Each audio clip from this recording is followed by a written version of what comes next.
ಬನ್ನೂರು ಹತ್ರ ಬಂದಿದ್ದೀವಿ.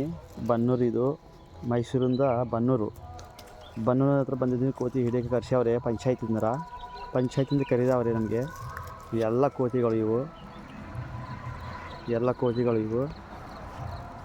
ನೋಡಿ, ಇವೆಲ್ಲ ಕೋತಿಗಳೇ. ಜಾಸ್ತಿ ಇದಾವೆ ಕೋತಿಗಳು ಇಲ್ಲಿ. ಪಂಚಾಯತಿಂದ ಲೆಟರ್ ಮಾಡಿ ಕರೀದವ್ರೆ, ಬಂದಿದ್ದೀವಿ ಹಿಡಿಬೇಕಂತ. ಇವಾಗ ಮೇವು ಹಾಕಿ ರೂಢಿ ಮಾಡ್ತಾಯಿದ್ದೀನಿ. ತುಂಬ ಕೋತಿಗಳಿದ್ದಾವೆ ಇಲ್ಲಿ, ಮೇಲೆ ತುಂಬ ಒಂದು 50 ಕೋತಿ 100 ಕೋತಿ ಮೇಲೆ ಇದ್ದಾವೆ. ಬೋನ್ ರೆಡಿ ಮಾಡ್ತಿದ್ದೀವಿ. ಅಲ್ಲಿ ಆ ಕಡೆ ನಮ್ಮ ಜನ ಹುಡುಗರು ಬೋನ್ ರೆಡಿ ಮಾಡ್ತಿದ್ದಾರೆ. ಹಿಡಿದ ಮೇಲೆ ಆಮೇಲೆ ಕಾಲು ಹಾಕ್ತೀನಿ. ತುಂಬ ಕೋತಿಗಳು ಇದ್ದಾವೆ, ಜಾಸ್ತಿ ಇದ್ದಾವೆ ಇಲ್ಲಿ. ನೋಡು, ತುಂಬ ಕೋತಿಗಳು ಜಾಸ್ತಿ ಇದ್ದಾವೆ. ದಾ ದಾ ದಾ ದಾ ದಾ ದಾ